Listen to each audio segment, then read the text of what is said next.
Hey guys, FBK Napper, welcome to another guide for League of Legends. This time we're going to be taking a look at Amumu, the sad mummy. When I play Amumu, I usually play him as a jungler, but for the purposes of this guide, I'm going to show him as an all-out tank. Amumu is an AP tank with a lot of AoE abilities. I think only one of his abilities isn't an AoE. AoE meaning area of effect, of course, so it's not a single target, it damages everyone around in the area. Let's take a look at his abilities.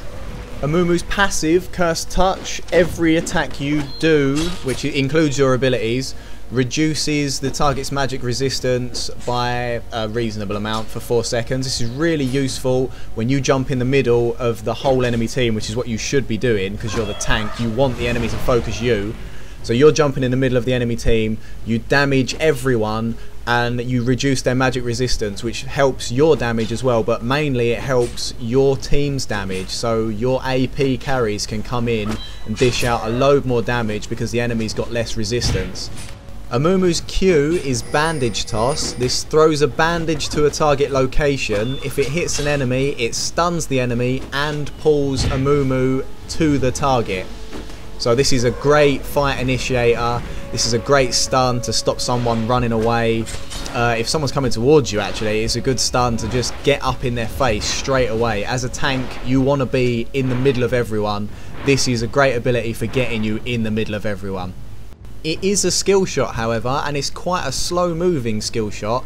So if someone's running side to side, you have to pre-aim it a fair amount so it lands at the right time and actually hits them and doesn't go off into just whiffed into nowhere. Amumu's W, Despair, it's a toggle ability, so you turn it on and off.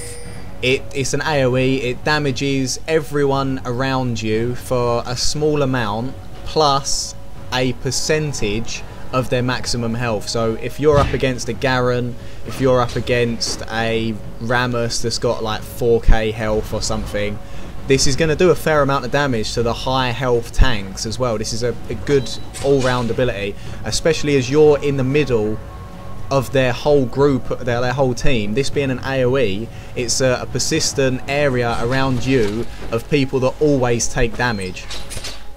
It's really good for just getting in the middle of everyone, making sure that people have to target you. As being a tank, it's useless getting in the middle of everyone if everyone's just going to leave you alone. Like, they're not going to focus you down. They don't really care that you're in the middle.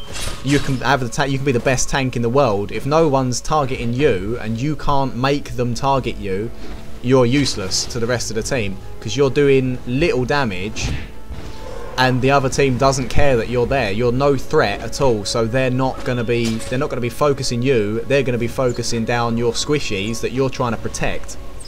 So this is a good little spell to make sure the other team targets you, because if they leave you alone, you're going to dish out a fair amount of damage, to be honest.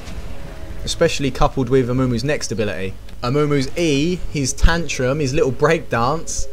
Amumu spins around on the floor and does an AoE to everyone that deals a pretty decent amount of damage. I mean, this isn't an AP carry spell. This is still a tank spell. It's not going to be a ridiculous amount, but it does enough damage to make you think twice about running into Amumu. Also, each time you're hit, whether it be by a champion or a minion, it reduces the cooldown on Tantrum by 0.5 seconds. So if you're in the middle of a group and they're all targeting you, even if you've got the minions targeting you as well, this comes off cooldown pretty much instantly, so you can spam it in the middle of a group.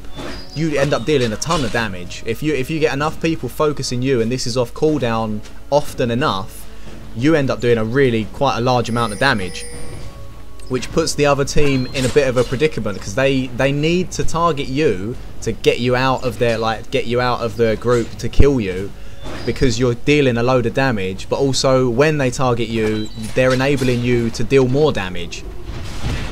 So and they can't not focus you, otherwise your crying is going to deal a ton of damage to them and you're going to clean them all up anyway. So they need to do something about you. This is what makes Amumu such a ridiculous tank. He's one of the best tanks in the game, in my opinion.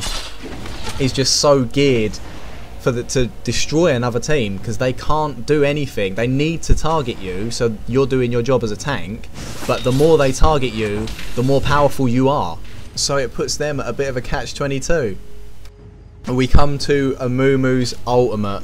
This is the absolute game changer. This is why everyone bans Amumu in ranked games.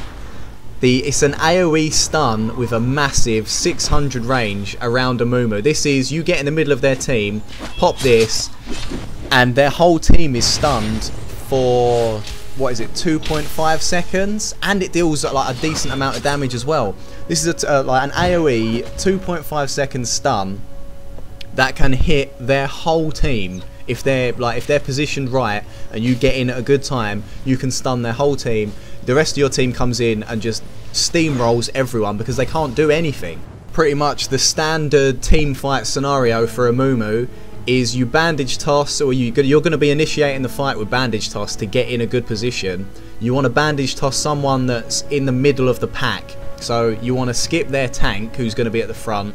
You want to bandage toss, even if you bandage toss a minion, just to get in the right position to drop your ultimate and stun their whole team. You turn crying on, you do your E, little break dance. You've dished out a fair amount of damage just by yourself, dropping your ultimate with your crying and your E. And it's also, they're stunned at the same time, so this gives your team the opportunity to run in and drop everything they've got. And this pretty much, if you're in a decent team fight, you get in first, you get a good stun that hits their whole team, it's pretty much game over. You've won the team fight because there's just too much crowd control off of Amumu. Let's take a quick look at my item build. For laning on Amumu, I take a Doran Shield first, just for the tankiness of Doran Shield. I want to get boots early, but boots of speed next, because positioning is quite important. You want to get in good positions for your bandage. And then a cloth armour and a null magic mantle for both armour and magic resist. On Amumu I don't tend to stack health, I try and stack the resists, so armour and magic resist more. Build your boots into Mercury's treads for the speed increase and some more magic resist and tenacity. Being able to get out of stuns and stuff early is important because you need your positioning, you need to be in good positions all the time. An Aegis of the Legion is just a really, really good item. It helps your team out. And for the amount of money it costs, the stats that it gives are ridiculous. It's such like a useful, like cost-effective item. Someone on your team, be it the tank or the support, should have an Aegis of the Legion. The buff doesn't stack, so there's no point in more than one person getting it. But someone needs to get it. At least one person needs to get it. Then I take a Banshee's Veil for more magic resist and being immune to one spell, which is always nice for being able to just dodge a crowd control spell that's definitely going to be coming your way because no one wants an Amumu in the middle of their enemy team. After that I take a Sunfire Cape because of the armour, and the passive on it, the AoE damage passive on it, synergizes really well with all of Amumu's abilities because everything I do is pretty much an AoE. Jumping in the middle of their team, you're going to be doing a ton of damage with this on. After that, it's pretty much a free slot, but I usually pick up a Guardian's Angel because you are the tank, you're likely to die. You're going to be really difficult to kill, but you are pretty likely to die. So being able to come back from the dead once is really nice. Notice I don't take any AP items. How many times have I seen people playing Amumu taking ability power items? Amumu is not an AP carry. He is a tank. He's one of the best tanks in the game. Why would you not play him as a tank? It just doesn't make any sense to me. But anyway, early game on Amumu, you want to start taking it pretty easy until level 6 and you get your ulti. You're a weak character. You're not going to be doing too much. You can take a fair amount of damage, but you really can't dish it out until late game. You do want to be using your bandage toss to help your team pick up the kill. So you saw what I just did with Caitlyn there. I bandage tossed in, stunned everyone so she could get in and drop her ultimate and spin in the middle. Being a tank, it is more about assists and helping other people get the kills than you actually getting the kills. Your role in the group is to stop your squishies from being killed and make it easier for them to get the kills. You'll be getting a ton of assists, so the build is not that expensive, but you're probably not going to be short of money if you're getting a ton of assists. As soon as it gets to around mid-game, you're going to want to be involved in every team fight. You are the tank, like they need you in every team fight. You need to be all over the place all the time. It's not that easy, but you're just going to have to get used to your map awareness. Like, is there going to be a team fight in mid? I'm going to have to move over to mid. Am I going to have to run all the way to top? It's just something you've got to get used to, like being aware of everyone at the same time.